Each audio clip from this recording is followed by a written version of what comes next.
Man, we can't wait for the Champions League final to kick off. This time around, it'll be an all-English affair, but more than that, the game represents a clash of two very different identities. While Pep Guardiola has changed the way we think about football entirely, Thomas Tuchel has put forward his own philosophy, which could be exactly what is needed to stop the juggernaut that Manchester City have become in recent years. Before we talk about the major impact that City have, let's quickly talk about some of the most important news stories. Make sure that you subscribe to our channel and turn on the notifications in order to stay informed. Liverpool set to make first signing of the summer.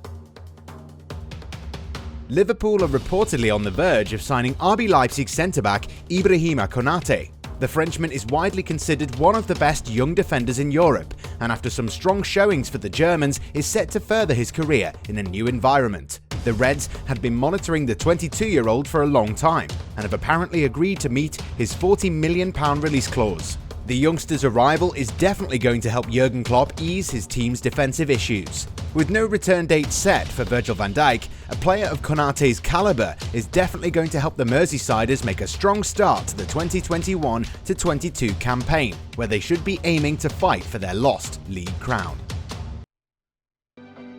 Spurs chasing Crystal Palace star. Tottenham Hotspur have thrown their hat into the ring when it comes to Wilfried Zaha's signature. The Ivorian has already said that he's ready to test himself at a bigger club and is being monitored by Everton as well. At the age of 28, the winger knows that he doesn't have a lot of time left to win some silverware. He's unlikely to do that at Selhurst Park, and with just 2 years left in his current deal, Palace's hand might be forced. Tottenham are likely to press ahead with their move, especially if star striker Harry Kane ends up leaving them. A fee in the region of £40 million has been quoted, which shouldn't be a big issue for both Everton or Tottenham. Zaha is a Premier League veteran, so this amount should be considered a bargain. England squad dominated by Manchester. Gareth Southgate recently announced the squad for the European Championships, and it wasn't surprising that 9 players are coming from both Manchester clubs. Luke Shaw, who was nowhere near playing for England, has now been rewarded with a place after enjoying arguably his best season in a Manchester United shirt. Brighton youngster Ben White has been named in the squad after showing great form for the Seagulls throughout the campaign. Patrick Bamford might never have dreamed of playing for the Three Lions, but has been included as well after finding the net 17 times for Leeds United in their first Premier League campaign in more than a decade. Similarly, Jesse Lingard's resurgence continues after the Man United man took a 6-month loan spell at West Ham. The 28-year-old is also set to play for England and might be the team's trump card. What do you lot think about the English squad? We feel that the Three Lions definitely have got a lot of talent and should be aiming to go all the way. Of course, it's not going to be easy, but with the squad that they have, you can expect them to at least try to end their trophy drought, which dates back to the 1966 World Cup. Usurpers set to face UEFA ban. While the European Super League travesty failed to materialise, the 3 ringleaders, Real Madrid, Barcelona and Juventus, have so far refused to back down. Unlike the other clubs, the trio have decided to stay true to the remarkably selfish competition. UEFA President Alexander Ceferin is apparently not impressed by this and is out for revenge. If you ask us, he was always looking for a reason to get back at 3 people who went behind his back. According to reports, these 3 clubs could end up being banned for 2 seasons. It's not certain if there's a deadline, but we do expect all 3 clubs to finally give up on a project that's not going to kick off at the moment. Perhaps an apology might even make things a little bit less awkward. If you ask us, you shouldn't ban the clubs, because by doing that, UEFA would simply be hurting the fans. The governing body should make an example out of the individuals behind these 3 clubs. But will UEFA show some spine this time around? We're not sure if they will. Villa's Norwich plan. According to several media outlets, Aston Villa could end up losing the services of their club captain, Jack Grealish. The talented forward had an excellent 2020-21 campaign for Dean Smith's side and has been linked with the likes of Manchester United and Manchester City. The former are reportedly monitoring the player and could move for him if they're unable to land their primary target, Jadon Sancho. And in order to make sure that they're all dried up in case this happens, Aston Villa are looking at Norwich star Emiliano Buendia.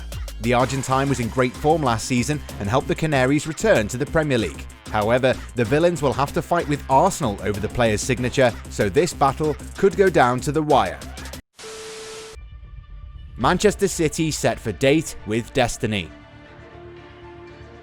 Right now, the reality is that Manchester has only one club that has conquered Europe a few times. In the league, Manchester City have started getting close to the dominance that Manchester United enjoyed during the 60s, the 90s and the early 2000s. The power shift is happening as we speak, and if City are able to finally win the Champions League, they should no longer be spoken as an afterthought. People would say that City are where they are only because of the amount of money they've spent. While that's true, it's only partly true. One of the reasons why City are in the Champions League final today is because they'd been preparing for it for a very long time. Yes, Pep Guardiola made the difference, but even before he arrived, the club was already working on a strategy to dominate the game in England and beyond. The arrival of Pep not only expedited the process, but it transformed City into a true giant of the game. So, let's have a look at the players who are expected to change everything for their club. Over the course of the current campaign, we've seen some really amazing performances from the City players. From Ederson's top draw saves to Phil Foden's meteoric rise, the citizens are in great form heading into the final against Chelsea. So we've drawn a list of players who can make the difference in Portugal and write their names in the club's history. Ederson. The 27-year-old has been in fine form for the citizens throughout their Champions League campaign. In 11 games, he's conceded only 4 times and has kept 7 clean sheets. And with a passing accuracy of 89%, you can see why he's so essential to City's build-up play from the back. The Brazilian is really good at making the right pass, even if he's being pressed by an opponent. A lot of managers these days prefer to go for keepers who are comfortable with the ball at their feet, and Ederson is the pick of the bench. Not only that, his agility and great reflexes add a lot of calm to the centre-back pairing of John Stones and Ruben Dias. Ruben Dias.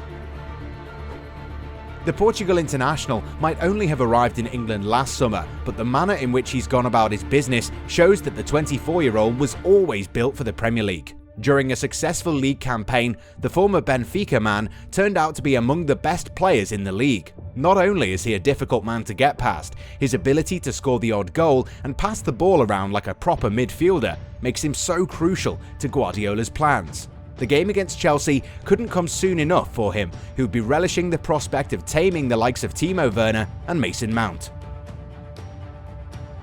Fernandinho.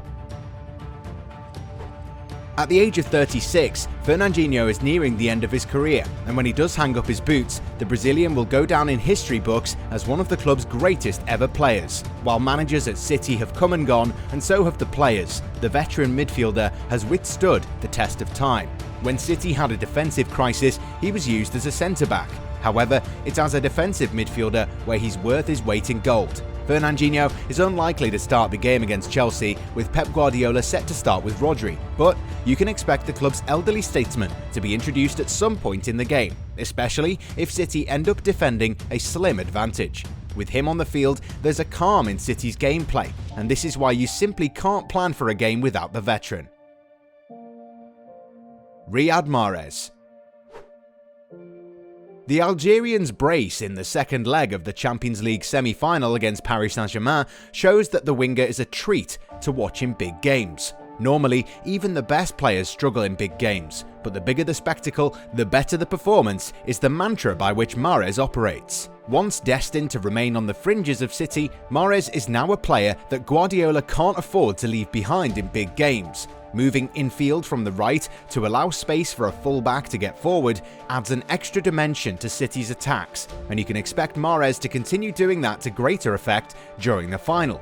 Whether it's Ben Chilwell or Marcos Alonso, Chelsea's fullbacks will have their work cut out for them. Phil Foden. At the age of 20, Phil Foden has already become a regular fixture in Guardiola's starting 11. As a kid, the young midfielder used to watch Guardiola when he was managing Barcelona. Today, he's playing under the same man and is considered a match winner. At the start of the campaign, the England international was sparingly used, but today, City simply can't start a game without him. Foden will be turning 21 on the eve of the final, and the youngster would be eager to take the game to Chelsea. His ability to drift outside and elegantly control the ball before turning to look for options makes him a sheer joy to watch. We just hope that Foden ends up having a great game and shows why he is a future star, regardless of the outcome of the game. Kevin De Bruyne. A list of Manchester City's big game players without mentioning the Belgian international would be a crime. In the 5-0 win over Everton, Kevin De Bruyne was in disruptive form and almost single-handedly took Carlo Ancelotti's men to the cleaners. De Bruyne goes for a more riskier approach, but when it all comes together, the results can be devastating. Chelsea would have been watching their former players' performance, and Tuchel will definitely be contemplating a wide array of strategies to counter the classy midfielder. This is his first Champions League final, just like the rest of the squad, but you can be sure that De Bruyne is not going to be overwhelmed by the enormity of the occasion. You can expect the 29-year-old to be up for the challenge, and he'll be making those brilliant passes and crosses that have provided so much to City in the last few years. So, which player do you think is going to change the game for Manchester City? Let us know your picks in the comments, and don't forget to subscribe.